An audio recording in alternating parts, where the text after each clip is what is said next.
Ada bermacam-macam jenis air tanah.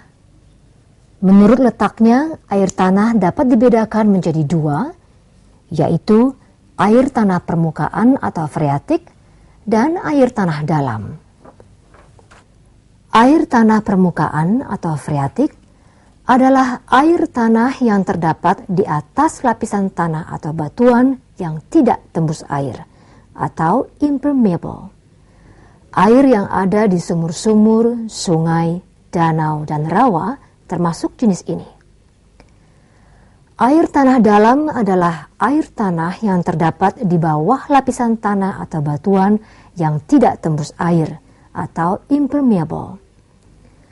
Untuk memperoleh air tanah jenis ini harus dilakukan pengeboran. Sumur bor atau artesis merupakan salah satu contoh sumur yang airnya berasal dari air tanah dalam.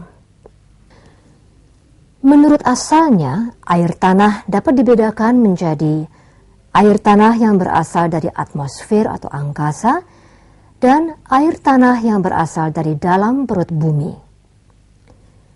Air tanah yang berasal dari atmosfer disebut meteoric water, yaitu air tanah berasal dari hujan dan pencairan salju.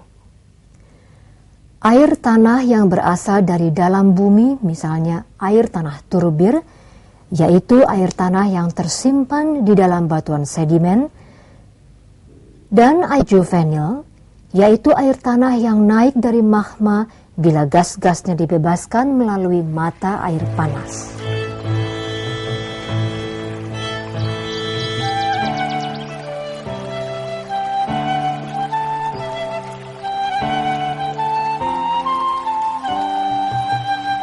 Jenis-jenis ikan yang terdapat di perairan tawar adalah ikan patin atau Pangasius sp, ikan mas atau Cyprinus carpio, ikan tawes atau Pangasius javanicus, ikan nila atau Osteochilus hasselti.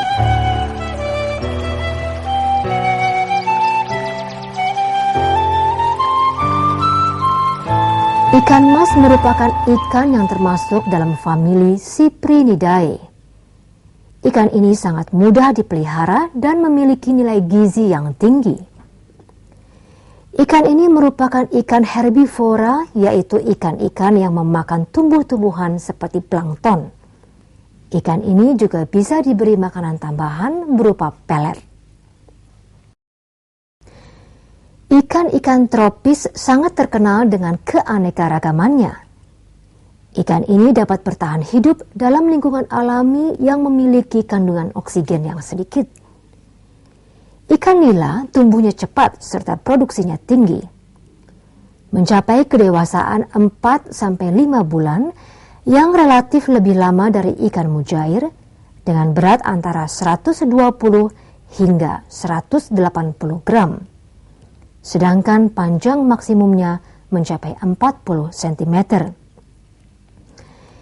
Ikan nila dalam bereproduksi sama seperti halnya ikan mujair, yaitu terlebih dahulu membangun lubang, mengerami anaknya, dan menjaganya sebelum dilepas untuk mencari makan sendiri.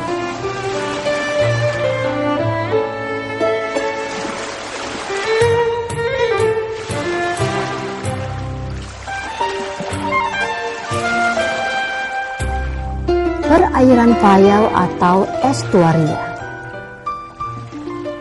Estuari berasal dari kata aetus yang artinya pasang surut. Estuari didefinisikan sebagai badan air di wilayah pantai yang setengah tertutup yang berhubungan dengan laut bebas. Oleh karena itu, ekosistem ini sangat dipengaruhi oleh pasang surut dan air laut bercampur dengan air darat yang menyebabkan salinitasnya lebih rendah daripada air laut. Biota yang hidup di ekosistem estuari umumnya adalah percampuran antara yang hidup endemik, artinya yang hanya hidup di estuari, dengan mereka yang berasal dari laut dan beberapa yang berasal dari perairan tawar, khususnya yang mempunyai kemampuan osmoregulasi yang tinggi.